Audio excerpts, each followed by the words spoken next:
Overall, when it comes to sports betting, the general consensus is that if you don't directly influence the outcome of the game, you are allowed to sports bet on whoever and whatever you wish. But if you're a player, a coach, or anyone involved in the direct outcome of the situation, you're not allowed. This goes from professional athletes such as Jontay Porter, Shohei Ohtani, who recently is involved in, well, they're claiming some type of association between him and his translator, who was the one who actually did the gambling, which also, of course, is not allowed, and to regular college football and basketball players, some being caught, of course, and some not being caught on the radar. Such as I feel like there was this one with LSU. He basically his eligibility got ruined because they were found out he basically bet on every game that he played in. But in this case, Jontay Porter, the brother of Michael Porter Jr., who plays for the Denver Nuggets, is out of lineup and is subject to an NBA investigation into irregularities, there we go, on prop betting involving him. To be specific, let me tell you, let's run it down real quick.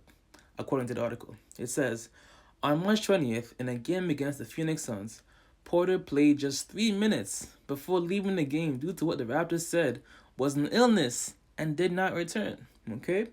He did not score, attempted and missed one shot, and had 2 rebounds. This is a friendly reminder for those of you who trust athletes so much. Don't be afraid to bet the under. In my experience, and based on what I've seen in the gambling community, it hurts you less when an athlete actually beats the under, versus you expect him. You do all this research, all this. You look at his last 10 game statistics, and you say yes, he will get 2 3 pointers this game.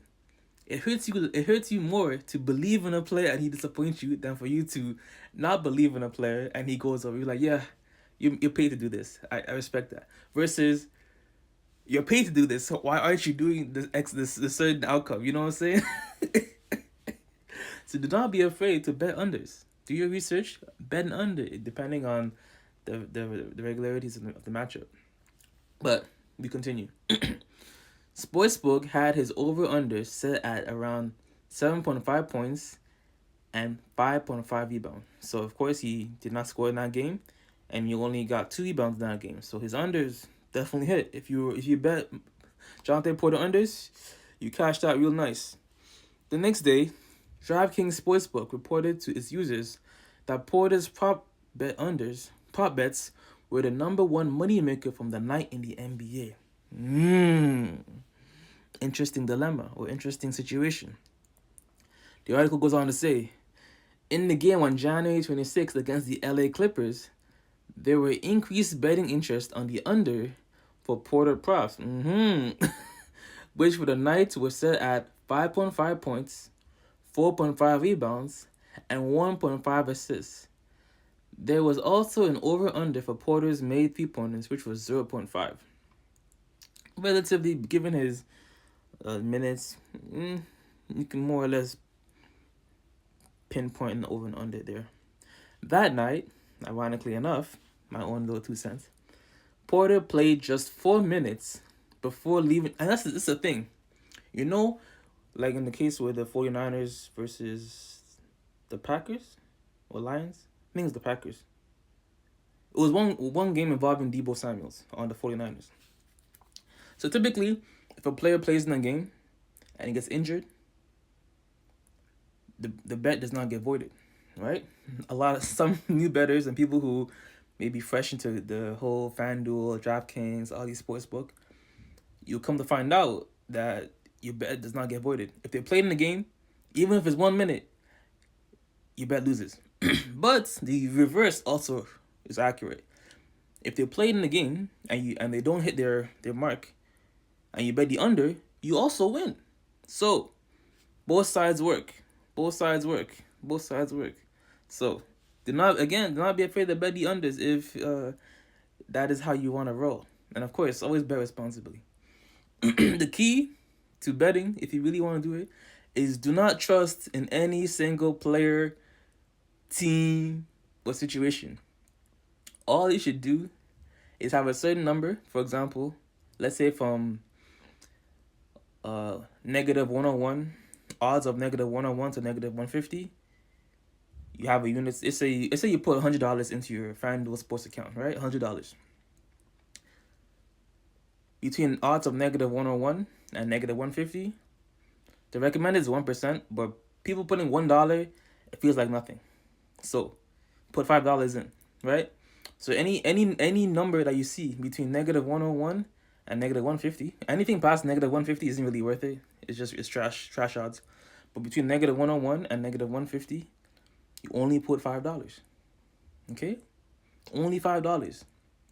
And then between plus 101 and let's say plus 700, you only put $2.5. 2.5. This is what we call bankroll management. Bankroll management. No matter how much you like a player or like a certain thing, you only put in a number according to the odds. So again, if you put $100 into your FanDuel account, DraftKings account, whatever, between negative 101 and negative 150, only $5. The recommended is actually $1, which is like 1%, but $1 feels like absolute nothing. So if you want to increase it a little bit, put $5. $5.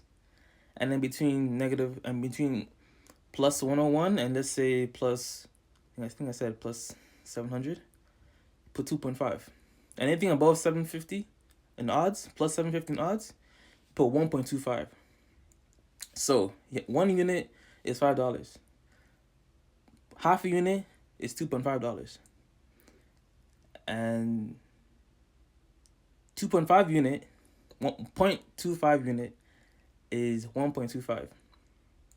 But basically, the higher the odds, the less money you put down. And stop doing parlays. You're wasting your money. Stop doing parlays. Stop doing parlays. Stop doing parlays. Straights. Only bet straights. At max, 2. Parlays of 2. Parlays of 2. Parlays of 2. Parlays of 2. You get me? Parlays of 2. You love losing your money. Because at the end of the day, all the parlays that you lost, more times than not, it just ends up equating to the one parlay that you hit. Imagine you do $10, you place 10 $5 bets.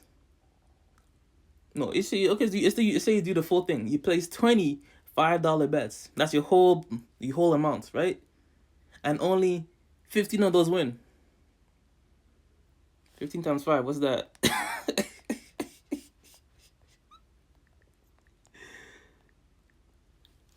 You just profited $75 for the day. Despite only 15 of your 20 bets hitting. But nah, you want to put in 8 parlays, 10 parlays, and risk your $10 or risk $5 or whatever. Nah.